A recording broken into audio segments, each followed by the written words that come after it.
Dans ce petit village de montagne du Bas-Valais, Magali et Stéphane Caron ont réalisé la maison de leurs rêves. Cette nouvelle construction est faite de matériaux naturels et non polluants qui ne contiennent presque aucune énergie grise. De plus, seul le soleil fournit l'électricité nécessaire à son fonctionnement. Pour ce projet pionnier, la petite famille a reçu le soutien du programme bâtiment.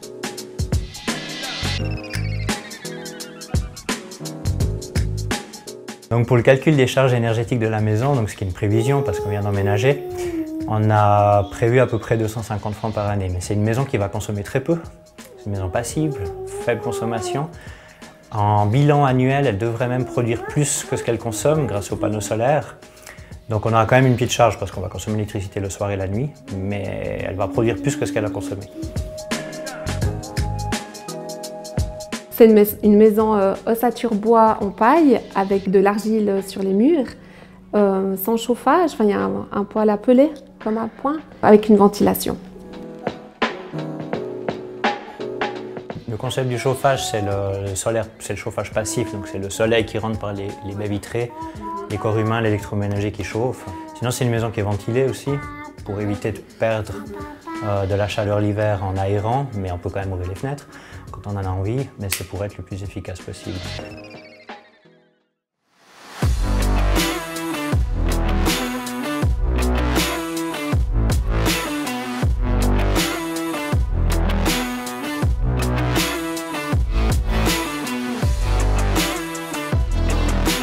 Le premier critère le plus important dans notre cahier des charges, dans nos valeurs, c'était déjà d'avoir des matériaux à l'intérieur le moins polluants possible. On passe beaucoup de temps dans la maison, on a des enfants aussi qui respirent plus vite que nous, qui sont très sensibles à tous les produits chimiques, à n'importe quoi.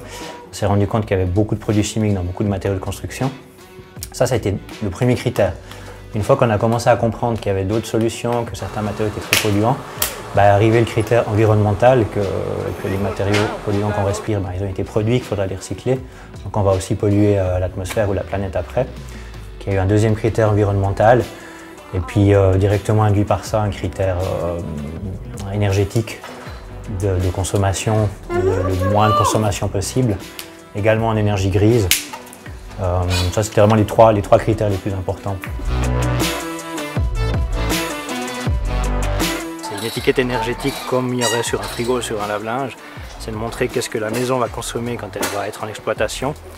Donc dans ce cas-là très faible, Assura c'est quelque chose de très poussé. Alors par rapport à une maison traditionnelle, c'est différent mais pas tant que ça.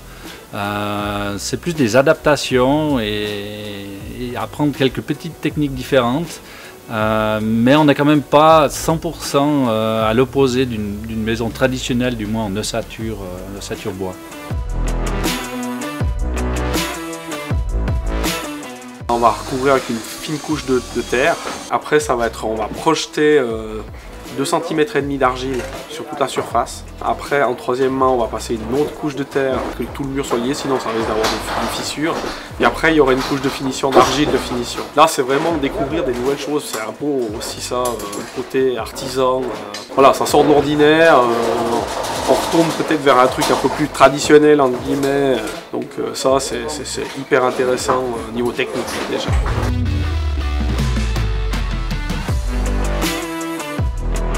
Au début, quand on était encore dans le stade du projet, des réflexions, moi j'ai eu quand même certaines inquiétudes par rapport à construction en paille. J'avais aussi j'avais en fait personne dans mon entourage qui avait exercé ce type de construction. Mais là, juste maintenant, je suis juste convaincue et je suis même contente qu'on ait continué à suivre cette direction puis qu'on habite dans ce type de construction, oui. Alors pour le budget du bâtiment, on avait fait une petite étude comparative pour un bâtiment déjà construit en matériaux plus traditionnels, comme on fait d'habitude, qui se situe à 850 francs le mètre cube. On a visé à peu près ce chiffre-là, 850-870 francs le mètre cube. En remplaçant les matériaux, en faisant une maison passive, on est actuellement à 878 francs le mètre cube, un tout petit peu avant les factures finales, comparable à une maison traditionnelle. Vu que le bâtiment il atteint le label CECBA-A, on a une subvention d'environ 10 500 francs qui vient du programme bâtiment de la Confédération.